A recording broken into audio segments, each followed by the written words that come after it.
আসসালামু আলাইকুম রহমতুল্লাহ। Hello everyone, আপনারা সবাই কেমন আছেন? আশা করি আপনারা সবাই ভালো আছেন। তো আমি আপনাদেরকে আজকে দেখানোর চেষ্টা করবো ইনশাআল্লাহ তাআলা মসজিদে নববীর ছাতিগুলো কিভাবে খোলেন।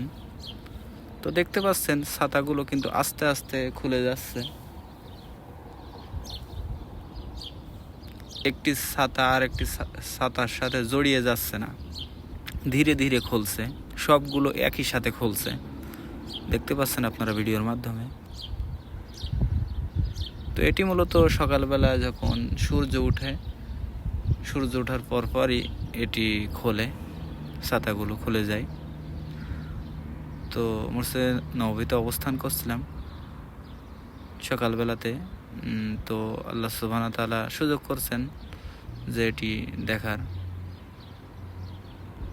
এবং ভিডিওটি ধারণ করছি আপনাদের দেখানোর উদ্দেশ্যে, যাতে আপনারা দেখতে পারেন, বুঝতে পারেন কি সুন্দরভাবে ছাতাগুলো খোলে।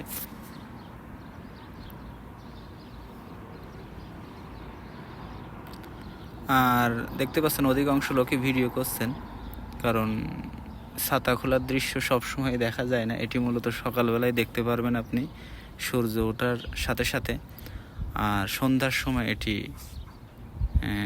অটো সিস্টেম, যে আবার ছাতা বন্ধ হয়ে যায়।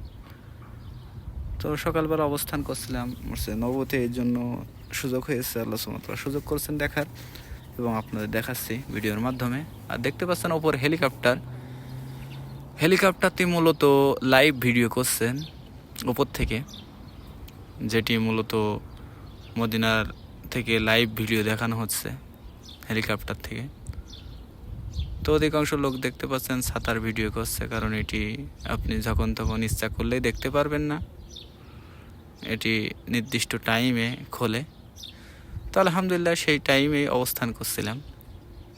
অনেক ভালো লাগছে যে নিজেও আল্লাহ সুবহানাহু ওয়া তাআলা নিজেরও সুযোগ করছেন নিজের চোখে দেখার মসজিদে নববী এবং রসুল করিম সাল্লাল্লাহু আলাইহি সাল্লামের রওজা, এবং সুযোগ করছেন আপনাদেরকে ভিডিও ধারণ করে আপনাদের দেখানোর। আলহামদুলিল্লাহ, আল্লাহ সুবহানাহু ওয়া তাআলার কাছে হাজার হাজার শুকরিয়া জ্ঞাপন করি যে আমি আপনাদের দেখাতে পারছি। দেখুন কি সুন্দরভাবে ছাতাগুলো পুরো খুলে গিয়েছে। তবে ইনশাআল্লাহ অন্য ভিডিওতে দেখাবো। আসসালামু আলাইকুম রহমতুল্লাহ।